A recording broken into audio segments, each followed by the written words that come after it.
Hi guys, welcome back on rewind path. आज हम दी boys के लेटेस्ट एपिसोड का विश्लेषण करने जा रहे हैं।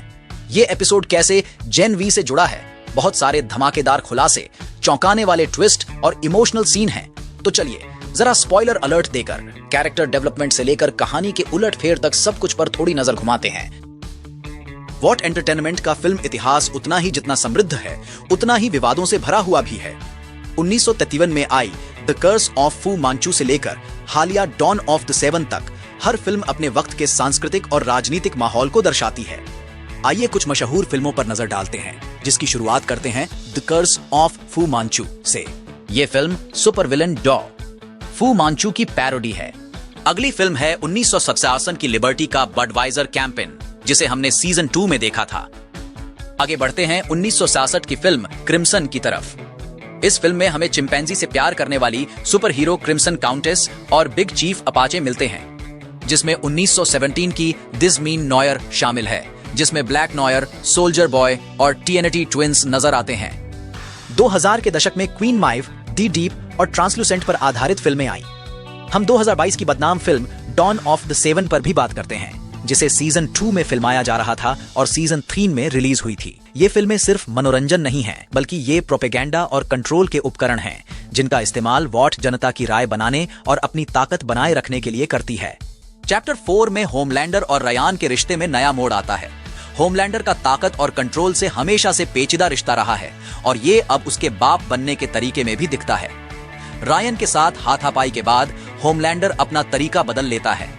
अब वो रायन की जिंदगी के हर पहलू को कंट्रोल करने के बजाय उसे खुद फैसले लेने देता है।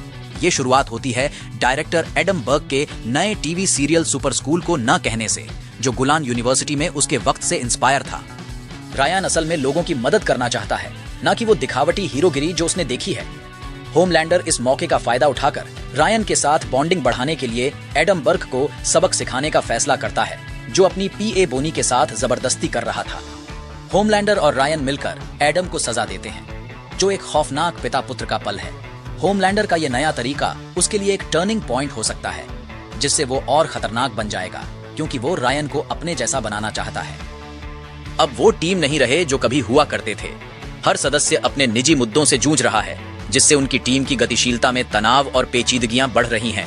स्टारलाइट को फायरक्रैकर के लगातार जुबानी हमलों से जूझना पड़ रहा है और ह्यूई की अपने पिता के साथ हुई परेशानी चीजों को और भी मुश्किल बना देती है। फ्रेंची अपनी फैमिली को खोने के गम में है और आगे क्या करना है ये सोच नहीं पा रहा। इस अफरा तफरी के बीच बुचर को, जो कीसलर एक ऐसे वायरस को लाने के लिए मना लेता है जो सुपर पावर वालों को मार सकता है। ये वायरस गुलिन यूनिवर्सिटी के वैज्ञानिकों द्वारा विकसित किया गया है। सुपर पावर वालों के खून में मिलकर उन्हें खत्म कर देता है, जबकि इंसानों को कोई नुकसान नहीं पहुंचाता।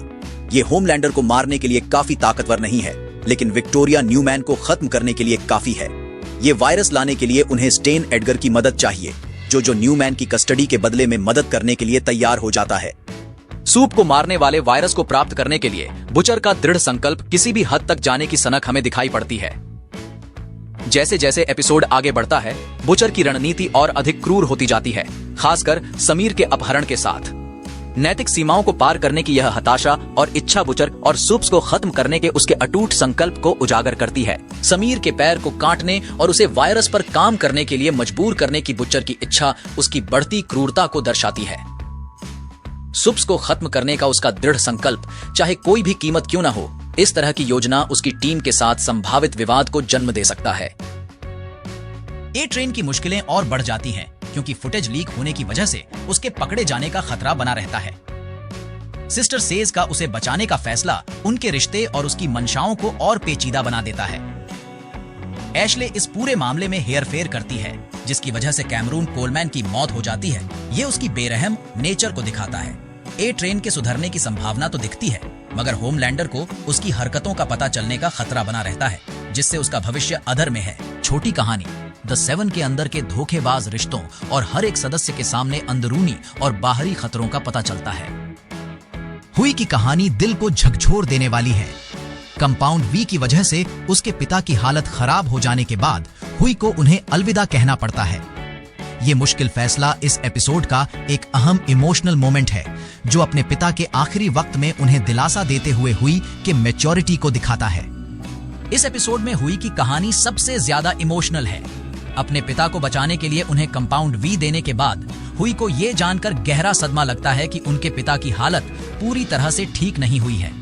चीजों को पार करने की शक्ति पाने के बाद हुई के पिता एक खतरनाक और इंसान बन जाते हैं, जिसकी वजह से कुछ बुरी घटनाएं हो जाती हैं। हुई का अपने पिता को मारने का फैसला दिल को तोड़ देने वाला है। ये पल सीरीज के उस बार बार आने वाले विषय की ओर इशारा करता है, जहां कंपाउंड वी के भयंकर नतीजे दिखते हैं। हुई अपने पिता के आखिरी वक्त में उन्हें सहारा देने वाले एक जिम्मेदार इंसान बन जाता है। इस एपिसोड में सैम और कैट की झलक भले ही छोटी है, पर यह काफी अहम है। होमलैंडर के सुप्रेमेसिस्ट विचारधारा को मानने की वजह से वो उसके प्लान में अहम खिलाड़ी बन जाते हैं। कैमरून कोलमैन को मारने के दौरान उनकी मौजूदगी और होमलैंडर के प्रचार का समर्थन ये बताता है कि वो छोटे सूप्स को भर्ती करने और उन्हें प्रभावित करने में अहम भूमिका निभाएंगे। ये सीरीज के ब्रेन वॉश के विषय को और दिखता है, क्योंकि सैम और कैट उन लोगों तक पहुंच सकते हैं जहां द सेवन के बड़े मेंबर नहीं पहुंच पाते। होमलैंडर के प्लान में उनका शामिल होना इस सीरीज में और भी साजिश और संभावित झगड़े को जन्म देता है। अब यहाँ हम फैंस के थ्योरीज पर बात करेंगे। सबसे दिलचस्प थ्योरी है जो कि जॉय केसलर को लेकर है। क्या वो असली है या फिर बुचर्स के दिमाग की उपज? तो ये अंदेशा है कि शायद केसलर बुचर्स के मन के उथल पुथल और गुनाह का साया है, खास करके उन बुरी घटनाओं को देखते हुए जो उसने झेली हैं। एक और थ्योरी है सेज द्वारा टेक नाइट को दिखाई गई डायरी की रहस्यमयी एंट्री को लेकर। इसमें क्या राज छुपे हैं? कुछ फैंस मानते हैं कि ये शायद विक्टोरिया न्यूमन के सेवन के साथ मिलकर राष्ट्रपति बनने के प्लान को उजागर करती है। इससे उसे बहुत ताकत मिल जाएगी और ये उसकी महत्वाकांक्षाओं के भी मुताबिक है। एशली के होमलैंडर के खिलाफ प्लान पर भी गौर करते हैं। एशली पिछले कुछ समय से चुपके से जानकारी जुटा रही है और पर्दे के पीछे से चीजों को कंट्रोल करने की कोशिश कर रही है।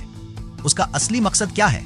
क्या वो होमलैंडर को खत्म करने की सोच रही है या फिर वो खुद वॉट के अंदर ज्यादा ताकत हासिल करना चाहती है? हमारे साथ दी बॉयज की इस एक्सप्लेनेशन को देखने के लिए धन्यवाद।